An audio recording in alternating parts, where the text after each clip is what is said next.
ایک بہت ہی اہم ایشو جس کے اوپر خاصا ہم ریاکشن عوام کا بھی دیکھ رہے ہیں اور حکومت بھی وہ پالیسی واپس لینے پر جو ہے مجبور ہوئی، لیکن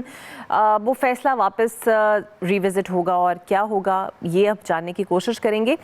گرین انرجی سسٹینیبلٹی کے اوپر پوری دنیا میں کام ہو رہا ہے اور پاکستان میں بھی آپ جانتے ہیں کہ سولر انرجی کو فروغ دیا جا رہا تھا، بہت سے لوگ سولر پر شفٹ ہوئے، ایون پنجاب گورنمنٹ جو ہے وہ کچھ مخصوص یونٹ استعمال کرنے والے متوسط طبقے کو سولر سسٹم بھی فری دے رہی تھی، لیکن اب حکومت نے جو فیصلہ کیا تھا کہ 18% سیلز ٹیکس پر عائد کیا جا رہا ہے، اور دیکھتے ہیں کہ یہ فیصلہ کس طریقے سے ہوگا۔ اس کا نقصان کافی زیادہ جو ہے ایک عام صارف کو ہوگا، اور اب ایف پی آر کو 60 دن میں مکمل رپورٹ پیش کرنے کا بھی حکم دیا گیا ہے، کیونکہ سولر کا مقصد تو یہی ہے کہ جو صارف ہے اس کو ریلیف ملے، لیکن اس فیصلے کے بعد جو صارف ہے ایک تو اسے ٹیکس دینا پڑے گا، سیلز ٹیکس جو کہ بجلی پہ لگے گا، دوسرا جو گرڈ میں واپس بھیجیں گے وہ بھی آپ کو اصل نیٹ کھپت کے اوپر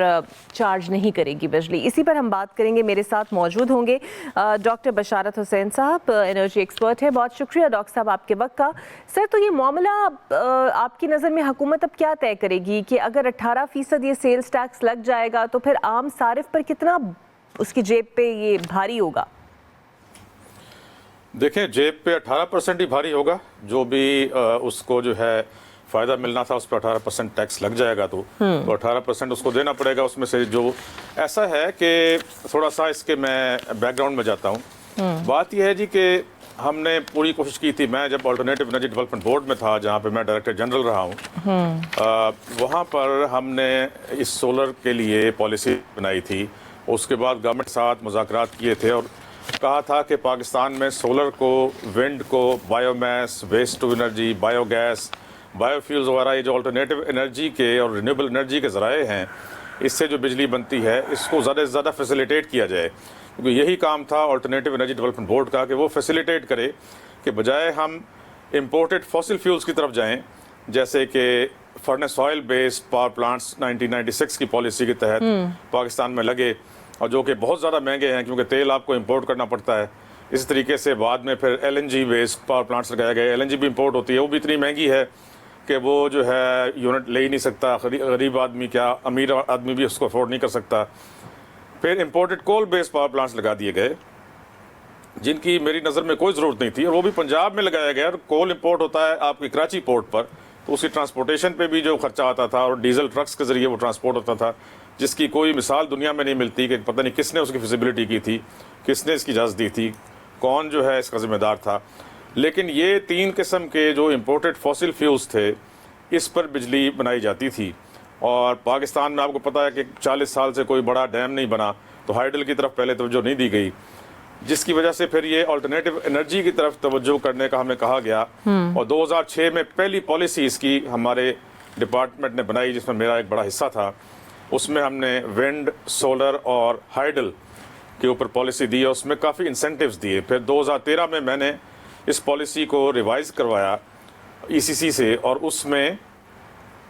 bio mass, waste to energy, biogas وغیرہ کو بھی شامل کیا گیا۔ اس طریقے سے ایک پاکستان میں آلٹرنیٹیو انرجی کی بنیاد ڈالی گئی، اور تقریباً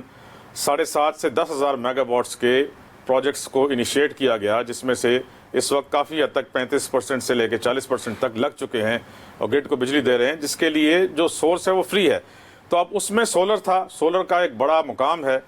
ہم نے سولر میپنگ کروائی پورے پاکستان کی، یو ایس این ریل کے ذریعے، U S national renewable energy laboratories کے ذریعے ہمیں سولر میپس دیے گئے۔ ہم نے ونڈ میپنگ کروائی، ہم نے بایو میس کی میپنگ کروائی ایز میپ کے ذریعے۔ ہمارے پاس سارا ڈیٹا موجود ہے کہ پاکستان میں سولر کا کتنا پوٹینشیل ہے، اور سولر اس وقت دنیا میں سب سے سستا ذرائع ہے بجلی پیدا کرنے کا دنیا میں۔ تو اب ہم اگر اس کی طرف جا رہے تھے، پہلے تو بات یہ تھی نا کہ جب ہم نے کام شروع کیا 2006 میں، تو اباؤٹ $5 ملین پر میگا واٹ اس پہ لاگت آتی تھی، جو کہ اب جو ہے لیس دین $1 ملین رہ گئی ہے۔ پھر یہ کہ آپ نے جب اتنی مہنگی بجلی کی، ٹیرف جو ہے $60 کا چلا گیا ڈومیسٹک کنزیومر کے لیے، اور $70 کا ہو گیا کمرشل کے لیے، تو لوگوں کے لیے افورڈیبل نہیں رہ گیا، انڈسٹری بند ہونے لگی، آپ کی لاکھوں ہونے لگے۔ تو پھر انڈسٹری بھی خود بخود سولر کی طرف گئی، لوگ بھی گئے، عام لوگ بھی گئے۔ اب یہ بڑا غلط کانسیپٹ جو ہے حکومت کو دیا گیا، کسی نے غلط بریفنگ دی ہمارے وزیر خزانہ صاحب کو کہ سولر جو ہے وہ تو صرف امیر لوگ استعمال کرتے ہیں پاکستان میں. جیسے کہ میں کہا کرتا ہوں کہ یہی بریفنگ دی گئی وزیر خزانہ صاحب کو کہ جو دودھ ہے، پیکج دودھ ہے، وہ صرف امیر لوگ پیتے ہیں، اس لیے انہوں نے اس پر اتنا ٹیکس لگا دیا کہ ایک ڈبہ جو ہے دودھ کا 1 لیٹر کا وہ 380 روپے کا ہو گیا، جبکہ یہ فرانس سے بھی مہنگا ہے. وہی اب ان کو بریفنگ دی گئی ہے سولر کے متعلق، یہ تو صرف امیر لوگ لگاتے ہیں. حالانکہ آپ کسی بھی گاؤں میں چلے جائیں، جھوپڑیوں پر بھی لگے ہوئے ہیں سولر پینلز. آپ کسی مڈل کلاس والے کے گھر پہ چلے جائیں تو جو بھی افورڈ کر سکتا تھا اس نے قرضے لے کر بیچارے نے یہ سولر پاور پلانٹس لگائے. حکومت قرضے دے رہی ہے، سولر سسٹم ایک فراہم کر رہی ہے، حکومت بھی دے رہی ہے، بینکس بھی دے رہے ہیں، اور لوگ بیچارے قرضے لے کر انہوں نے یہ لگایا کیونکہ وہ افورڈ نہیں کر سکتے. آپ نے بجلی اتنی مہنگی کر دی امپورٹڈ فاسل فیولز کے اوپر. اس وجہ سے لوگوں نے جب سولر لگایا تو اب حکومت نے اب یہ ایک نئی پالیسی لانے کا اعلان کیا ہے کہ جس کے تحت جو یونٹ ان سے خریدا جاتا تھا اس کو کم کر کے اب 9.5 روپے پر لایا جائے گا نیٹ میٹرنگ کے ذریعے جو ہے. اچھا ڈاکٹر اس سے لوگ بہت ڈسکریج ہوں گے. ایک بڑا عجیب سا مسئلہ ہے، جس طرح ابھی آپ نے کہا نا وزیر خزانہ کو کسی نے غلط بریفنگ دے دی.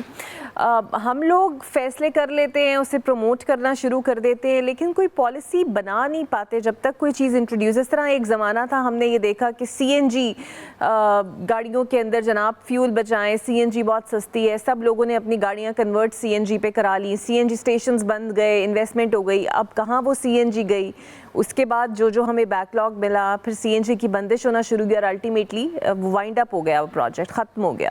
یہی سولر کا حال ہونے جا رہا ہے. ایک صارف یہ ذہن میں رکھ کے سولر لگواتا ہے کہ جناب اتنے عرصے میں میرے پیسے ریکور ہو جائیں گے، تو وہ تو اب خواب ہی ہو گیا نا اس کا، وہ تو ریکور نہیں ہوں گے. نہیں دیکھیں سی این جی کیوں فیل ہوا. پہلے تو یہ ہے کہ کوئی لگواتا نہیں تھا. جب پہلا جو ہے نا ایچ ڈی آئی پی نے ایک سی این جی اسٹیشن لگایا تھا اسلام آباد میں، اس وقت کوئی لگواتا نہیں تھا کیونکہ پیٹرول سستا تھا. یہ سارا اکنامکس کے اوپر آتا ہے، بات آتی ہے کہ جب آپ نے پیٹرول بہت مہنگا کر دیا اور ڈیزل بھی مہنگا ہو گیا تو لوگ جو ہے وہ پیٹرول کی گاڑیاں ساری کی ساری وہ سی این جی پر لے جانے لگے کیونکہ سی این جی سستی تھی. اس وجہ سے بہت زیادہ کنورژن ہوئی سی این جی پہ. یہی بات سولر پہ ہے کہ کیونکہ آپ نے بجلی بہت مہنگی کر دی. پہلے کوئی نہیں لگواتا تھا سولر، کیونکہ آپ نے بجلی بہت مہنگی کر دی اور افورڈیبل نہیں رہی، نہ انڈسٹری کے لیے، نہ کمرشل اداروں کے لیے، نہ ڈومیسٹک کنزیومرز کے لیے. تو اس وجہ سے لوگوں نے سولر لگایا ہے اور سولر کہیں نہیں جا رہا. سی این جی اس لیے ختم ہو گئی کہ پیٹرول اور اس میں